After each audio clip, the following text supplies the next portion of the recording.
All right, here it is, the 2018 FLW Tour. First stop here on Lake Okeechobee. This event's presented by Evinrude. And since we got a new year, we got a new face, Tour rookie Wes Logan, joining us here today. Wes, you're from Alabama.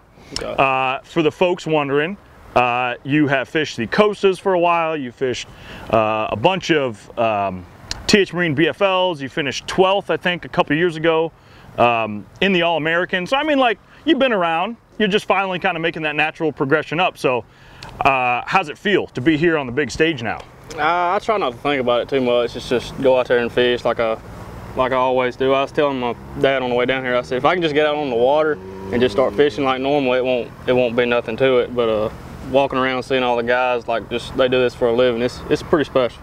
Oh, I bet. Well, I mean, there's big name guys pulling out here, so it's a pretty cool deal. Like I said, the first event, and you're the first guy I've spoken with.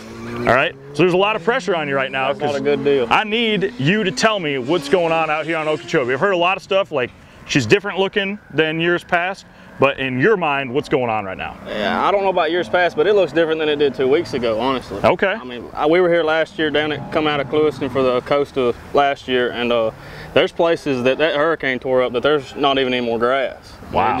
It looks like a bomb went off. But from what I've seen from being here 2 weeks ago and being here today, the majority of the lake is still dirty, muddy. I think if you can find the clean water, you can get bit, but finding the clean water is going to be the problem. Which has always been like one of the biggest things on Okeechobee, is finding that cleaner water.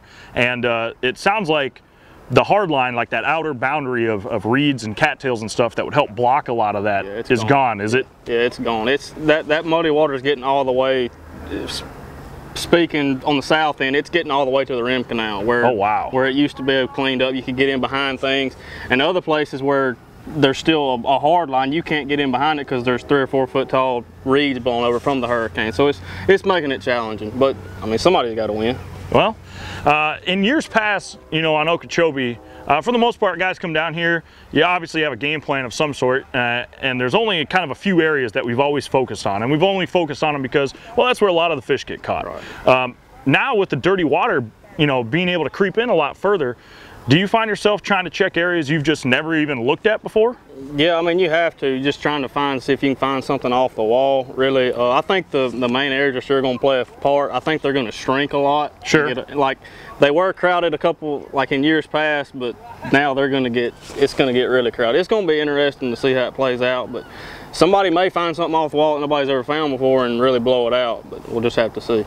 Well, the one nice thing is, I mean, it's a little cool here right now, but the forecast for the rest of the week, it's supposed to be nice. It's supposed to be warm.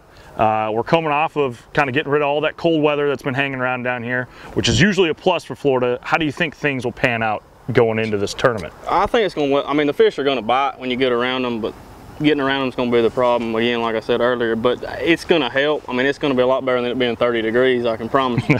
But, because, I mean, these fish down here are fickle, but it's going to help. I mean, the overcast condition is going to be, I mean, you're going to be able to run around, throw a moving bait, something, catch fish that way.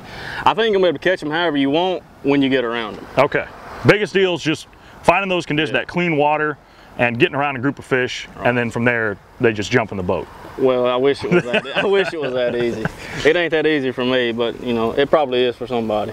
Wes, I'm going to leave you with 2 final questions. Right. First question, well, they're both for fantasy fishing players. First one, do I want you on my squad? And second one, who are 3 guys you would want to have on your team for this tournament? Well, I wouldn't bet against me. I'm not saying I'm going to win, but I'm gonna put my time in and luckily get onto something. But the top 3 guys, probably you got to go with Brian Thrift. I mean, he's number 1. I mean, I see him running around like, dude, that's the best guy in the world right there. I mean, he did good in the Costa 2 weeks ago. He was on them pretty good. Number 2, I have to go with Scott Canterbury. I like that choice. That's my guy, and he's going to catch him wherever he's at. And number 3, do I go with a hometown guy? Oof. Everybody else will. I mean, you might as well just say it. Yeah, might as well. Scott Martin's going to be up there. I mean, he should be. I mean, I hope he is anyway. I mean, we'll see. On paper, it looks good. Yeah, it does. It really does. But you can't count out Brian Thrift. I'll give him that. Well, Wes, I appreciate it, man. Yes, sir. Good luck. We'll see you the rest of the week. I appreciate it.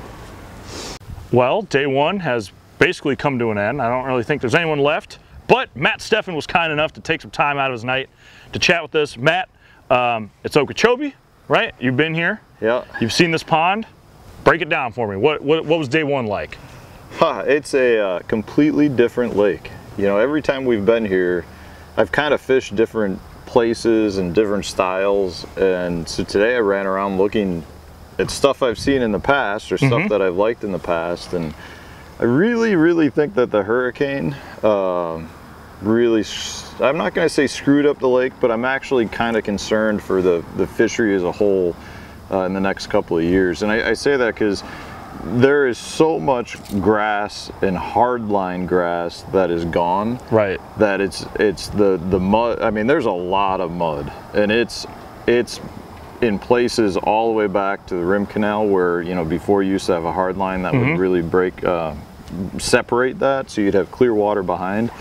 And it's hard to find clear water now. And, you know, I personally, I feel like that could lead to issues for the fishery in the long run if you know, you get rid of a lot of the habitat. I found very little hydrilla today. You know, you used to go up to the North Shore and I mean, there were mats of it and 6 foot of water everywhere you went. And I mean, it's hard to find a fishable hydrilla right now. And I feel like that could really congregate the fish in certain areas and allow them to be taken advantage of by the anglers in the long run. And it just, over a couple of years, if the water stays high where it's at, you're not going to get the regeneration of some of that grass, and it's going to hurt the fishery. But so we'll see. Today was a tough day for myself. I did do a lot of driving. I was up north, I was down south, in between, just kind of trying to get a feel for where I want to fish, spend my next couple of days. Get some direction. Well, the one nice thing, like you mentioned, the amount of mud that's out there, dirty water, is going to be kind of a big player this week. I think the one silver lining, though, is that we're going to have some stable weather. We're going to have some warm, stable weather, and which hasn't been a big thing around here for the last couple of weeks. So, I mean, at least in your mind, going forward, do you think that could help maybe get these fish going wherever you can find them at? I mean, I don't think it's going to hurt. It can't hurt, right? I wouldn't think so. I don't think we're going to get super warm weather, but a stable, you know, 70-degree weather, low 70s. It should only bring the water temp up a couple of degrees. You know, the next couple of days. What is it right now, by the way? It's low 60s. Oh, okay. You know, so it's not super cold, but for Florida strain, you know, it's still on the low end. Right. You know, in terms of really getting them to move. And I just think a couple of days with not much wind. You know, it blew pretty decent today, but they're saying the next 2 days are supposed to be pretty calm. Right. And that really might help let some of that sediment settle, and that could clear up a bunch of stuff and really open things up. The tournament could be, you know, back to how it's been, I guess, because they're saying it's supposed to blow 10 to 20 out of the northeast, but it's still supposed to stay relatively warm. But if we can get some fish moving in over the next couple of days, you know, they should still be there come tournament time then. For sure. Well, I mean, I guess I kind of mentioned this earlier in the first interview, but, you know, like on Okeechobee, we've usually kind of looked at like 4 main areas that guys fish around. Like you got, you know, the North Shore, South Bay, like the Monkey Box area. Like outside of that, though, with the way the conditions are, I mean, will we see places of this lake open up? Like, will we see places we haven't seen before? Guys catching fish in? You know, new areas of the lake, so to speak? I think it's going to happen. I think you're going to have areas that have people grouped up just because that's the few areas that have clear water or you have good hydrilla. But right now, there's so much water that used to be fishable that's not. I mean, the east and west wall right outside of Clewiston right now, I mean, you're fishing and looking at the main lake, and it's just solid mud. So, I mean, there are areas like that used to handle, you know, 5-10 boats, and they were really good areas. And there's very well could be fish in them. I was just driving around, like I said, but I think there's going to be a lot of areas that aren't going to play, and there's going to be, because there's a lot of areas that are out of play, or in my mind out of play, I think there's going to be a lot of people looking for new water. Right, open some new doors kind of thing. Be prodding back into new areas. I mean, I thought I found a nice spot on an aerial photo and took a boat lane. I think it turned out to be an airboat lane, and got stuck pretty bad and was out pushing the boat, lost about an hour because of that. But, oh, nice. But I mean, that's the thing. Normally I wouldn't be looking for that type of water. Sure. But in this case, I was getting lost trying to find that honey hole. So I want to roll over to some fantasy fishing stuff, because you are the new celebrity pundit for fantasy fishing.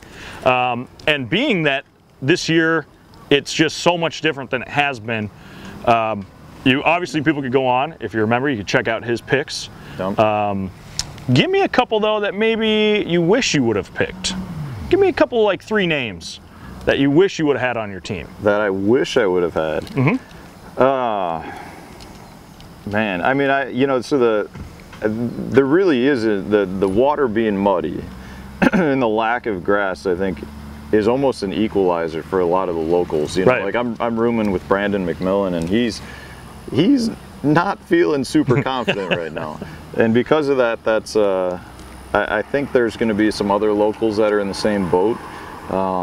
So there are, you know, I don't, nobody jumps off, you know, out of the top of my head, but I do think there is the potential for somebody maybe like a Lambert, not necessarily to do the chatterbait thing, but maybe to find some crankbait water and some like some shell bed type stuff, because you know you're gonna be if you want to look for the hydrilla, you're really gonna have to spend a lot of time graphing, and you might stumble upon a shell bed or something a little bit different that normally doesn't really come into play here. So I really think it's an open, and from a fantasy standpoint, I think it's a wide open tournament.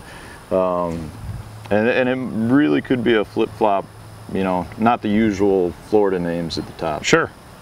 Well, I dig it, man. I know it probably, people have already seen it by the time we're doing this, but the Vikings are about to play, so we got to get rolling, because got to watch me some Vikings.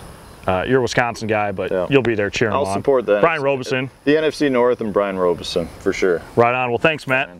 Thanks.